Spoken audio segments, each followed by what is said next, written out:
Started radio in June of 1996 in Kokomo at WZ. Started off doing overnights and worked up to the evening show, and then I came over here to Cass County and Logansport at WLHM in spring of '99.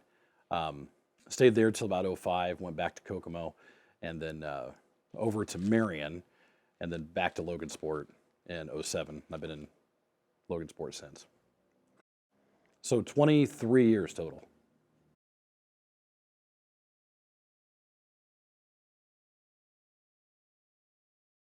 I think so. I think it is. I think it is mainly because of how personal it is. Um, you know, one thing I've always strived to do in my own personal delivery of my show is when I'm on the air, I'm not talking at you, I'm talking to you. And so I'm very careful about what words I use. I use the word you a lot and us and not collective, um, hey, you guys out there, that sort of thing. It's very personal. And, um, and so that's one thing I think that is very important in radio that you don't get elsewhere is that it's a very personal thing. It's me coming right into your ears, right into your head, and it's a very one-on-one experience when it's done correctly. And I think also that's another thing I think is important is with TV, it's one thing to see the person's face, and we process things different when we can see the person's face. But when you can just hear the voice, that's a whole different level of your brain processing that information because your brain has to fill in the blanks it doesn't have. And that's a very important aspect of what radio is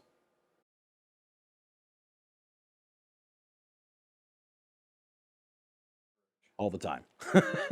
All the time, especially for me since I do it, in Cass County. I do the morning show on Logansport, and our church is out in the county. But yeah, all the time it converges. And actually, I thought about getting away from radio and just being in ministry full time, and it didn't quite work out. So I decided to use radio as part of the ministry, which is interesting. So anytime I can work in some Jesus, some God stuff, I absolutely will, and I'm not afraid to. And my boss is really cool about it, and he understands what else the other thing I do and why that's important, and he's fine with it. So that helps. Now, what's crazy, the thing that I wasn't really prepared for were the similarities between ministry and radio.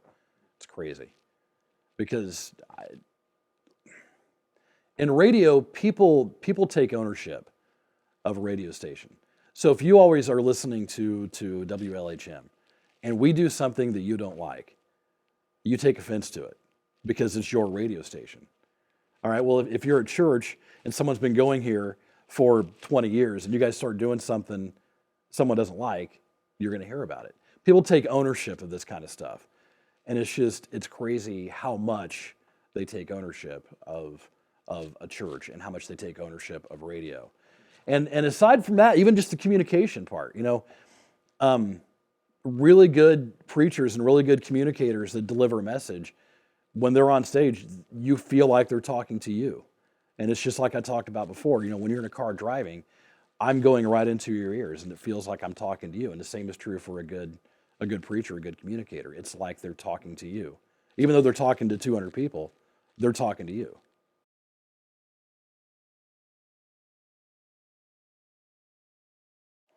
Um, for me personally, I use it. I use a lot because I know a lot of people that I have interacted with listen to my show, and so that kind of changes how I handle things and how I honestly my walk has changed how I handle things on the air. But just knowing that if someone out there hears me talking about church or talking about um, doing things at church, maybe that will open their eyes to their own you know reluctance to do something in a church. I don't know. But I know I try to mention it as much as possible, even if it's just on the sly. I was at church the other day and this happened. Um, just to get it subliminally almost that this guy sounds okay and he goes to church, maybe it's okay for me. And I haven't, of course, sometimes this way ministry is. I haven't heard of that happening, but who knows?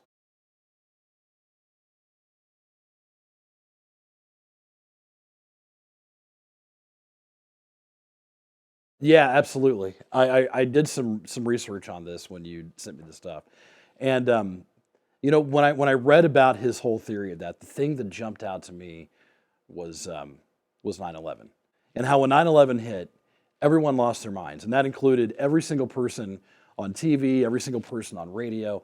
Suddenly, everyone became a an expert in terrorism, and everyone became an expert in Middle East relations, and it became this whole thing because of what happened. And yeah, the medium became the message. It didn't matter where you went; you were bombarded with a very specific message of I can't even put my finger on it, like panic almost. And so, yeah, sometimes we are guilty of that. And one thing that I have always strived to do ever since then was I wanted to be free of that. I didn't want to pretend to be an expert in something I am not. And I'm not going to talk about things I don't know about. I have no problem going on the air and say, I am ignorant of this. I don't know. Maybe I'll talk to somebody that knows more than me. I think that's fine because I think, again, that relates to someone. If you're listening to me and you think, well, I don't know anything about this, neither does he, let's talk to this person. And then I become you in a certain situation. But yeah, man, it's so hard because we tap into those emotions, we tap into those things. And like when 9/11 hit, we want to tap into this huge global event that's going on. And if we're not careful, it can be very dangerous and we can create situations we don't want to create and all that stuff.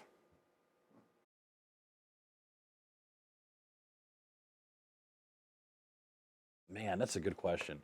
And I honestly don't know because I know it's still viable. I know it's still there. If it weren't, then advertisers wouldn't buy. We wouldn't have people that are still listening. I mean, it's still there. It's still relevant. I really believe that. But the future, I don't know, man. That's a good question. I think there's a reason it has stayed for as long as it has, and I think that's just we have to do a good job of making it, like I said earlier, making it personal and making it one on one, and not talking at you, but talking to you. And that's on us as broadcasters. That's on us to keep providing good content and good communication, which that's what it's all about is communicating. Right. The other thing that has not escaped me is when things go bad, right? I'm talking locally. When we have storms that roll through, we have tornadoes that come through, when we have blizzards or whatever, you're not going to get the coverage of your local area from satellite radio. You're not going to get that from your phone. You're not going to get it, you know, from really even TV. But that's why we're here. We're here to provide that local coverage. I think that's what's going to be the big thing that keeps us relevant is that local coverage, especially when things happen like that.